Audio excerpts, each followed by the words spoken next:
This is it, the Volkswagen ID.4.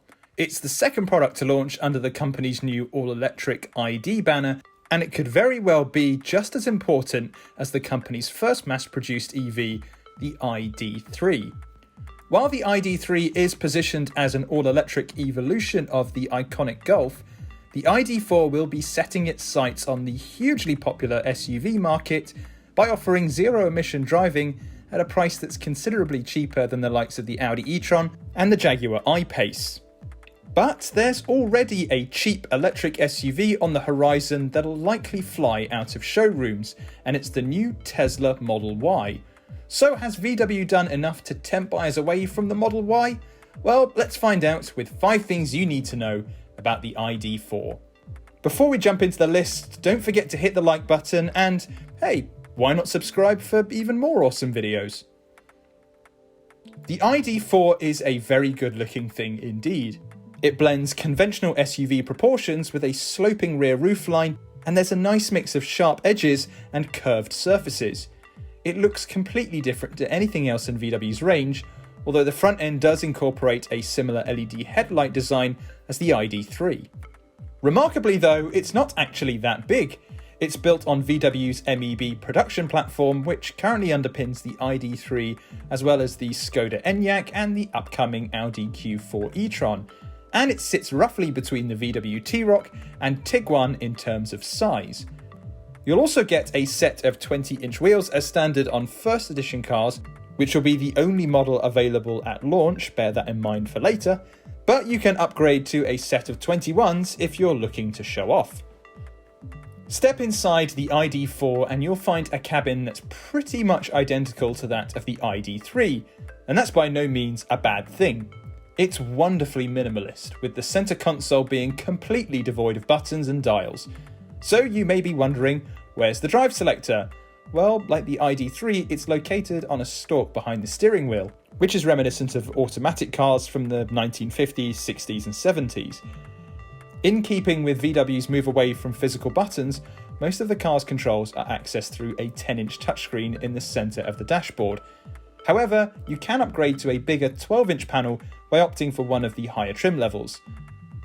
If you find VW's interior colours to be a tad conservative, the company has a range of zany designs to choose from to brighten up the cabin. This includes a part brown, part grey trim with a white leather steering wheel. There's no denying it's a bold look. Okay, onto the big one. What's the range of the ID.4?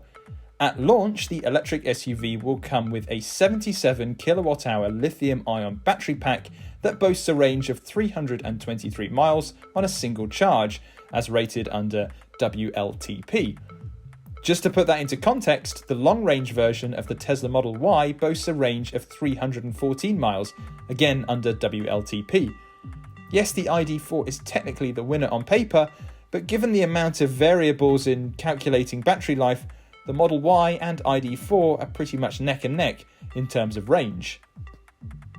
How about performance then? Well, in first edition guise, the ID.4 features a single 201 brake horsepower electric motor that sends power to the rear wheels. A 0 to 62 mph dash takes 8.5 seconds, around 4 seconds slower than a Model Y long range. However, a faster model called the GTX is expected to arrive later in the car's life cycle. It's rumoured to come with 2 electric motors for all-wheel drive acceleration and boast a power output of over 300 bhp. But if we were to do a fair comparison, we'd have to pit the GTX against the Model Y performance, which will obliterate a 0 to 62 sprint in 3.5 seconds.